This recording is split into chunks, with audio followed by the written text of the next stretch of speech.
हॉली spirit. धन्यवाद खुदावंद, धन्यवाद प्रभु यीशु, धन्यवाद पवित्र आत्मा, सामर्थी परमेश्वर पिता का धन्यवाद करते हैं। प्रभु यीशु मसीह की हजूरी में मैं आशा राय आप सबको वेलकम करती हूँ, सबको जय मसीह की कहती हूँ और प्रार्थना करती हूँ कि आज का वचन आपको समझ आए कि परमेश्वर आपसे क्या बात कर रहा है और आप 100 गुना फलों को लेकर आने पाए। प्रेज द लॉर्ड, हालेलुया, आमीन। आज मैं बात करने वाली हूँ कि 10 विपत्तियाँ। जब हम देखते हैं मूसा मिस्र से उन इजरायलियों को निकालने के लिए वो कोशिश करना चाहता है, स्टार्ट लेता है जब इस विषय में, तो फिरौन जो वहाँ का राजा है उसका हृदय कैसा कठोर हो जाता है। मिस्र पर जो है वो 10 विपत्तियाँ पड़ती हैं, प्रॉब्लम्स आती हैं, मतलब परेशानियां आती हैं, संघर्ष आता है। आज हम में से बहुत से मसीह बहन भाई हैं जिनके जीवन में ये 10 विपत्तियां इस तरह से काम कर रही हैं। वो विपत्तियां इस तरह से आती हैं, परेशानियां आती हैं, बीमारियां आती हैं, स्ट्रगल आता है और मसीह लोग घबरा जाते हैं, निराश हो जाते हैं, हताश हो जाते हैं। तो वो 10 विपत्तियां जो उस समय आई मिस्र पर, वो कौन सी हैं और किस तरह से लिंक है इन 10 विपत्तियों का हमारे जीवन के साथ, क्या अर्थ है इसका। जल का लहू बनना, ये पहली विपत्ति आई मिस्र पर। मतलब एक छोटी विपत्ति है ये, पर लहू की विपत्ति जब आई तो लोगों में पानी की समस्या आ गई। ये एक छोटी सी प्रॉब्लम हो सकती है, पर आज हमारे जीवन में छोटी सी प्रॉब्लम आ जाती है तो हम घबरा जाते हैं, हताश हो जाते हैं, हम परमेश्वर से दूर हो जाते हैं, हम परमेश्वर को भला बुरा कहना शुरू कर देते हैं, हम टूट जाते हैं। हम नहीं चाहते कि हमारे जीवन में छोटी सी भी प्रॉब्लम आए। ये 10 विपत्तियां जो आई, इनसे बचना है अगर हमें, तो हमें क्या करना है ये भी मैं आपको बताऊंगी। पर ये प्रॉब्लम्स ना आए, चाहे वो छोटी सी शुरुआत हो रही है वो प्रॉब्लम आपकी लाइफ में, आप उससे दूर रह सकते हैं। सेकेंड विपत्ति की मेंढकों का आक्रमण, मतलब शैतान की एक योजना जब आपके जीवन में शुरू होती है, जब शैतान आपके जीवन में काम करना शुरू करता है। मेंढकों का आक्रमण हम देखते हैं कि यहोवा ने मेंढक ही मेंढक जो है वो बरसात हो गई, मेंढक ही मेंढक जो है वो मिस्र में हो गए थे। इतनी परेशानी हुई लोगों को। कुटकियों के झुंड, मतलब छोटी छोटी चीज बड़ी बन जाना। कुटकियां मतलब कि एक छोटी सी बात हो जानी, मान लो घर में हम बहन भाई हैं या मोहल्ले में हैं हम, तो एक छोटी सी बात वो एक बहुत बड़ी विकराल रूप ले लेती है और वो लड़ाई झगड़ा हो जाता है, कलेश हो जाता है। वो कहते हैं कुटकियों का झुंड। द फोर्थ इज डांसों के झुंड। डांस मतलब मक्खी मच्छर। मक्खी मच्छरों से जो बीमारियां पैदा होती हैं, लोगों के गंदे हृदय से जो जो सोच उत्पन्न होती है, वो है डांसों का झुंड। ये प्रॉब्लम आई यहोवा की ओर से मिस्रियों पर। पशुओं की मौत होना, कोई भी इस तरह से वायरल चीज हो जाना, वायरस आ जाना और पशुओं की मौत हो जाना। फफोलों का निकलना, ओलों की वर्षा, टिड्डियों का आक्रमण, अंधकार, घोर अंधकार, पहलोठों की मृत्यु, मतलब जीवन का नुकसान होना। आपको अच्छी तरह पता होना चाहिए कि पश्चाताप और मन फिराना क्या होता है। क्या आप अभी तक भी, आपको लगता है कि परमेश्वर ने आपको माफ कर दिया, आपने पश्चाताप कर लिया? रोज जब आप परमेश्वर की हजूरी में जाते हैं, रोज जब आप परमेश्वर के पास जाते हैं, तो आप देखते हैं कि आपके लाइफ में अभी तक काम नहीं हो रहा, अभी तक आपको आप सेटिस्फाई नहीं हुए। आप रोज चाहे लिख कर पश्चाताप कर रहे हैं, चाहे बोल कर पश्चाताप कर रहे हैं, पर पश्चाताप वो है वो है जब तक कि आप आंसुओं से अपने आप को निराश करके, अपने आप को गिल्टी महसूस करके, अपने दिल को आप परमेश्वर के आगे नहीं ले जाते, तब तक आप पश्चाताप नहीं पाते, तब तक पश्चाताप नहीं मिल पाता, तब तक पश्चाताप नहीं होता। आपकी गलतियां जो हैं वो धुलती नहीं है परमेश्वर के लहू के नीचे। आप सरेंडर करना नहीं सीखे अभी तक परमेश्वर के आगे कि आपको कैसे करना है।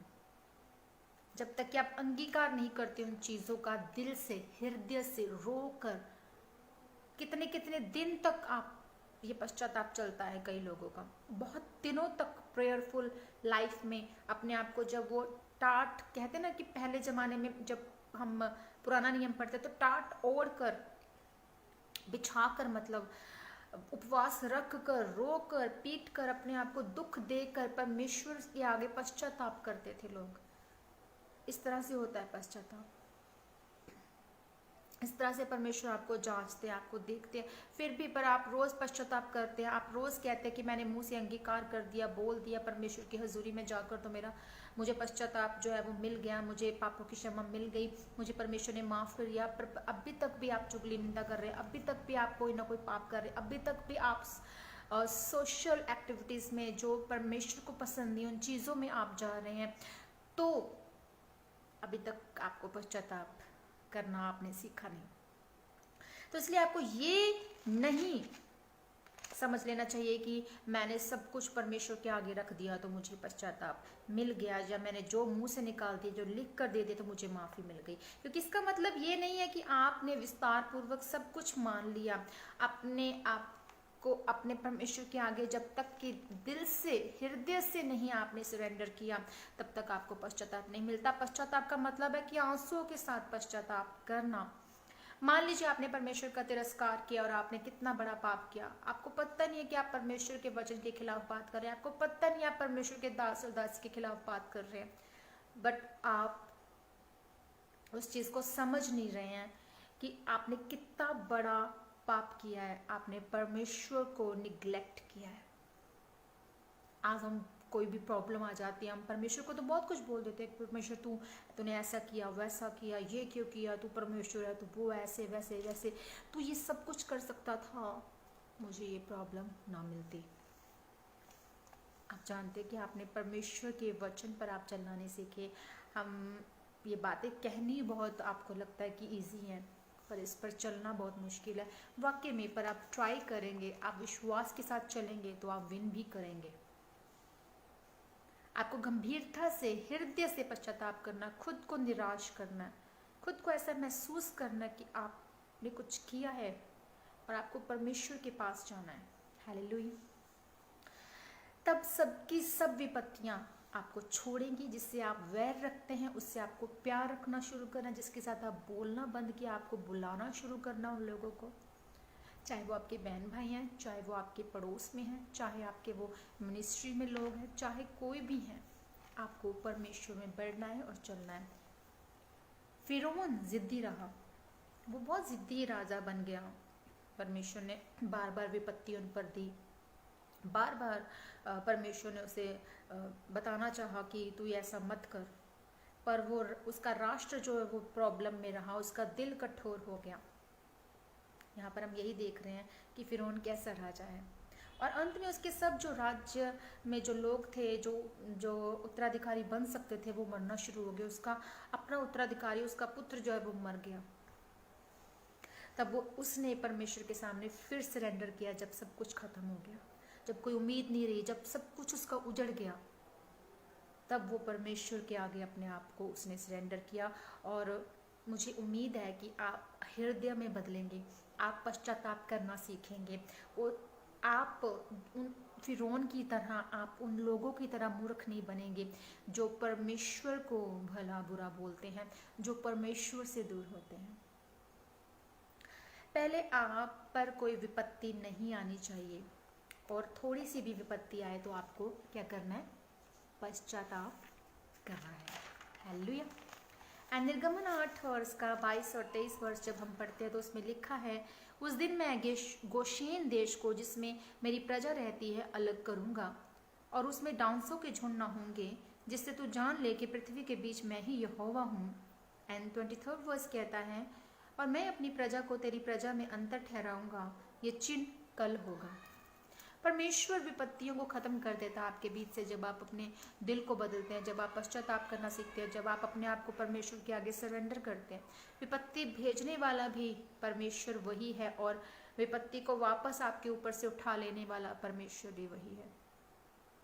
आज जो लोग परमेश्वर के वचन पर चलते हैं, परमेश्वर के कामों को करते हैं और परमेश्वर के राज्य के लिए कुछ कर रहे हैं और अपने दिल को वफादारी की आत्मा से भर के चल रहे हैं, परमेश्वर उनके रास्तों को साफ करता है। परमेश्वर आपको फेवर लोग देता है। परमेश्वर आपको, अगर आपको मिनिस्ट्री करने में प्रॉब्लम आ रही है, परमेश्वर आपको फेवर लोग देगा। परमेश्वर ऐसे खुदा के दास और दासियां आपको देगा जो आपके साथ खड़े होकर काम करेंगे। परमेश्वर आपको निग्लेक्ट नहीं करता था। परमेश्वर आपके रास्तों को साफ करता है। जो आप करना चाहते हैं, अगर आप वफादारी से भरे, अगर आप पश्चाताप कर चुके हैं, अगर आप अपने आप को परमेश्वर के आगे सरेंडर कर चुके हैं, अगर आप जानते हैं कि आपको क्या करना है और परमेश्वर के वचन पर चलना है, आप परमेश्वर के उन अद्भुत कामों को अपने जीवन में देखेंगे। सो इन 10 विपत्तियों का मतलब भी यही है कि आपको अपने जीवन के ऊपर विपत्तियां नहीं आने देना है। आपको अपने जीवन का नुकसान नहीं करने देना है। पैलोठे ना मरे, अंधकार ना आए, टिड्डियां, बीमारियां, सब तरह की ये प्रॉब्लम्स जो यहोवा ने उन लोगों पर, उन मिस्रियों पर भेजी, फिरौन पर भेजी, उसके राज्य पर भेजी, वो इसलिए क्योंकि फिरौन जिद्दी हो गया था।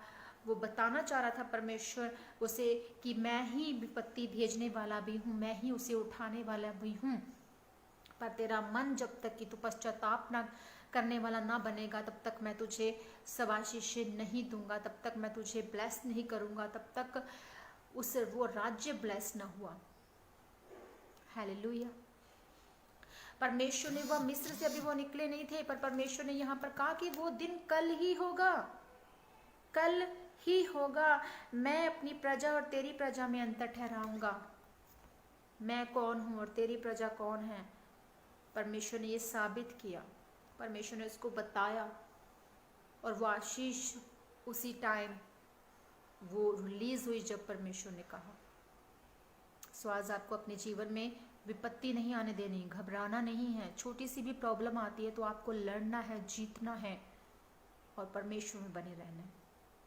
सो परमेश्वर आप सबको इस वचन के जरिए आशीषों बरकत दे।